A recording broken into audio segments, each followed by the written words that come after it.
Police allowed the blaze to burn an hour and a half before calling in firefighters. I don't care what they said. There was no justification for what they did. They done burn up 2 blocks. Explain that. And I was there when the police dropped a bomb on me and my family May 13th of 1985 and killed 11 of my family members.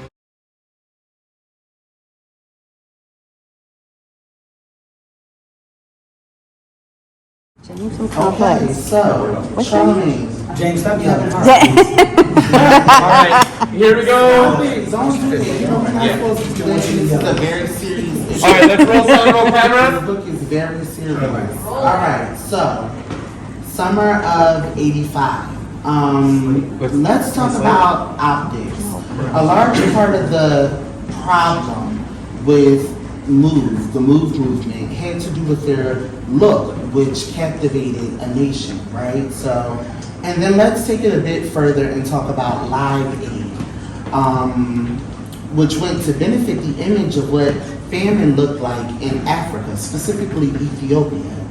How do those images today still impact our culture and mainstream culture? Are they still scary? Oh, I love both those questions. And the reason I love both Those 5 questions. Well, here goes number 6. And are they still what people think of when they think danger? Wow. You want to start, Charlamagne? Go ahead. I'm going to start. I'll start with the Move. You can take the LiveAid Okay. part. I can go with the family break. Come on, director. And also, if you want to get a slate, they can tell slates, so you know the rules. Just pay attention to everything. Alright, so look, what I think is most amazing about this is that being from Philadelphia, I wasn't fully aware of the story of Move. I had an idea of the individuals that were attached to Move without knowing that Move was an actual movement. And I remember during that time, Mayor Wilson Good, Frank Rizzo, there was like a war within the city that was going on between the cops. There was a real strong, not that it's gone, but there was a real strong period where people felt like the cops were a little corrupt in Philadelphia, and they were doing a lot of things that they shouldn't do, especially people of color. And I think that was a big part of the story of Move, because what we took from the city at that time was that these people that were in this particular thing, we knew them as the people that they weren't the cleanest, or they weren't the most hygiene friendly people. And in that particular neighborhood, I remember, because my dad had a friend in the area, we remember that neighborhood used to stink. It used to smell, and those stories that we had were just attached to the personnel. And I remember the city's stance against that personnel, but we always assumed it was just about the world of clean. We never knew about the inside fight, and what the inside fight was truly about. So this story, gaining all of this knowledge, came, of course, from the due diligence that was done by the amazing creative producers that we had on board for the project. But I found myself really engulfed by, holy shit, I had no idea that it was this deep. And then you look at the corrupt side of bombing them, and then moving the story to where it was never brought up, never addressed.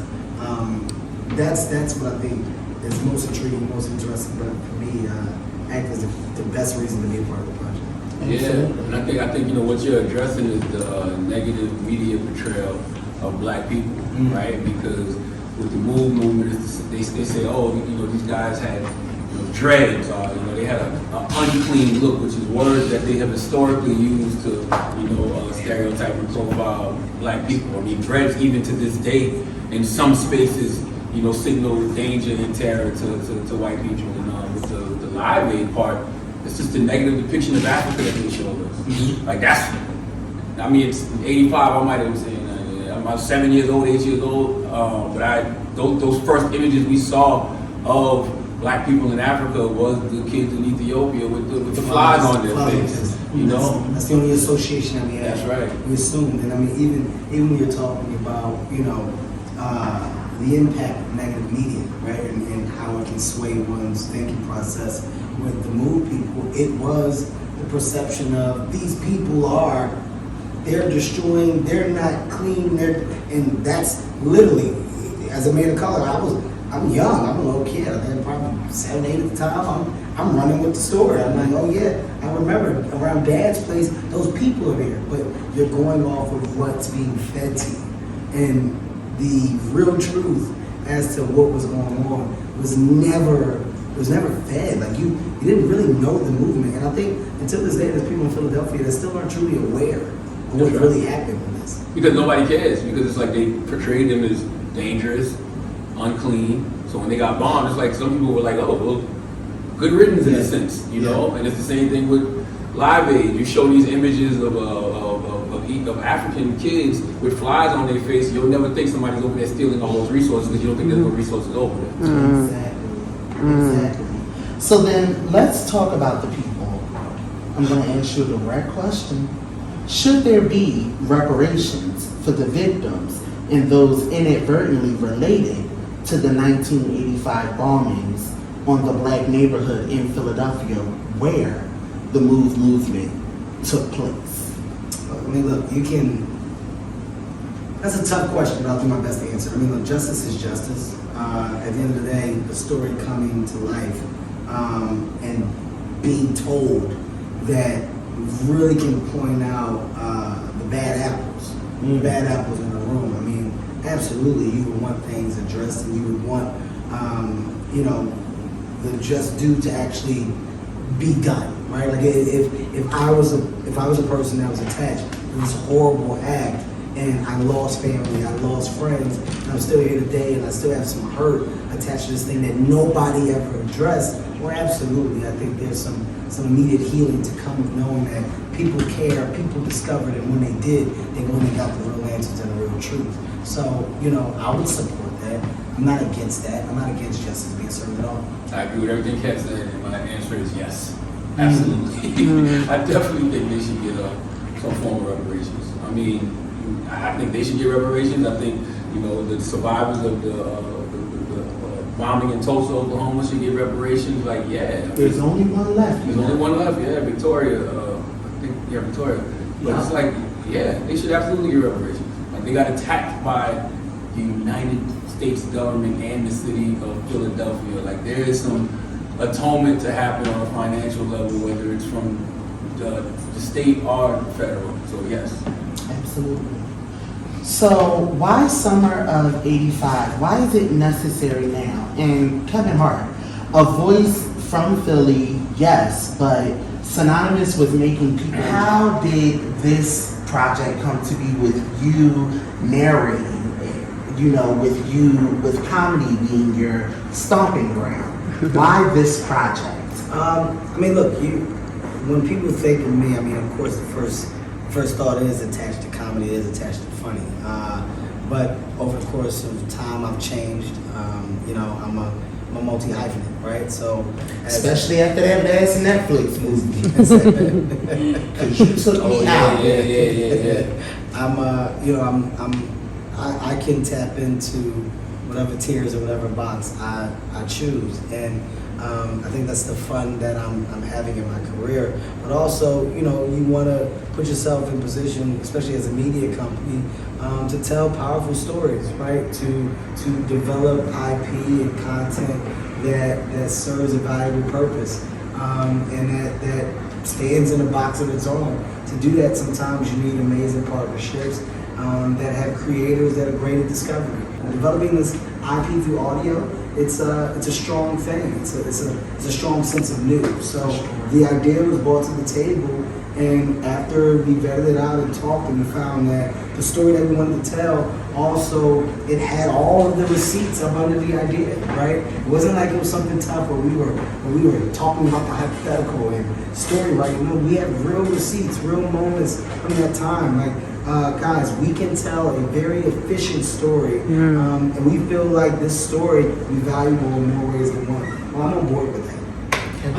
love what you said too about Kev, because it's like Kev is people think Kevin, they think comedy. You know what I mean? But I mean, if that's all you're thinking at this point, then you're really not paying attention. You know, because this is one of the most brilliant business minds that we have in the entertainment industry. Period. And I think the one thing that he shows us often is like, don't let nobody put you in a box. Like, he's not gonna let you just put him in the box of comedy. And whether he does that through his own projects or, you know, producing projects like Summer of '85, it just really should show our culture, like, man, there's really no limits to what it is we can do. Last question, and I'll keep it short. What the fuck? What? And I'll keep it short. I said I'll keep it short. I'm from Philly too. Watch it. Let's be very clear. I find that with the younger generations, those that have come after the fact, that knowledge of self is something that is seriously lacking. And I think what's brilliant about Summer of '85 is it serves as a piece of a major puzzle that our community, the Black community, is beginning to piece together to begin to kind of create a sense of worth that has to do with our own terms and not the terms of what mainstream people say and do. What's your opinion on other projects that you have down the pipeline that will help serve that purpose as well? I mean, well, first, before you talk about the others, just stay true to the Summer of '85. I mean, what you just said is a great wrap-up and assessment, right? It's like, you know, when you talk about our culture, and you talk about, you know, just the way that we are, the way we're perceived, right? The way that we're viewed. And because of those viewings, how hard our road and our journey is, right? The things that we have to overcome, the things that we have to avoid. And sometimes in doing that, you know, the self-confidence, well, it drops, right? And when people are constantly telling you what you're not, what you can't, and who you aren't, well, you know, it does play a major role as to how you possibly view yourself. And some people can deal with it, some people can't.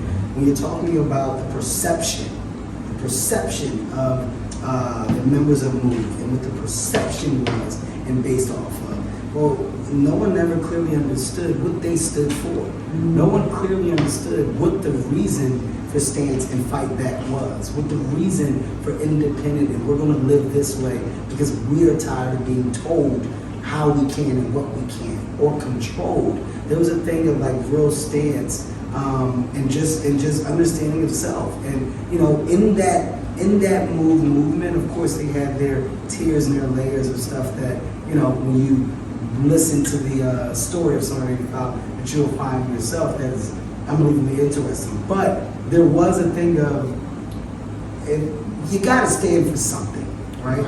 You have to, at some point in time. And having that understanding, I think, is what a lot of people lack, and myself included. I lacked it, and I'm now discovering it as I get older. And it's not about the win, it's about the now, like when you finally do, right? Okay, it clicks.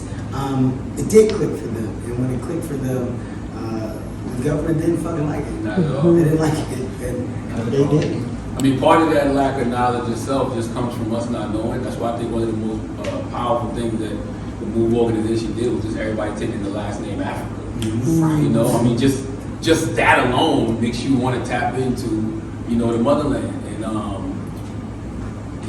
I think that, you know, the whole mindset of self-sufficiency and do for self. I mean, that's something, you know, people like the Nation of Islam and, you know, everybody's been wanting, you know, black people to stand in that type of economic empowerment on their own for a long time. But yeah, I just think just everybody naming their last name Africa was a powerful connection to, you know, the possibilities of us, because our existence didn't just start in America at enslavement. You know, and to answer your question about other projects, listen, Finding Tamika was a project that, you know, absolutely stood for something, highlighting, you know, all these missing black women that's in America. It's so Summer of '85 is highlighting the movement, but we're going to have dumb shit too, guys. We're gonna work balance of ratchetness and righteousness. Like it's still, you know, it's still Charlamagne and Kevin Hart. We're gonna have some stupid To shit. be clear, I'm going to be responsible for the stupid. That's right. If you want to know where each other's value comes in, all of this smart content that we're getting right here, it's my part. Right? It's going to be another side, and that's coming from me. It's like you gotta put the medicine in the candy, right? Like even when Kevin narrating Summer of '85, people see that and they're like, "Oh, that's Kevin Hart. I'm gonna tune in and just listen to Kevin." And it's like, "No, Kevin, you listen to shit." Yeah. But if you, like I said, if you ever read Kevin's books, if you ever heard Kevin interviews, this man deals with He's smart. high level conversations, highly intellectual. You know this already, so you shouldn't be surprised. Love it. Okay. All right. Thank you. Yes. I didn't know you was from Philadelphia. You didn't say that. That was good. I felt like it wasn't important until I had to check. All right.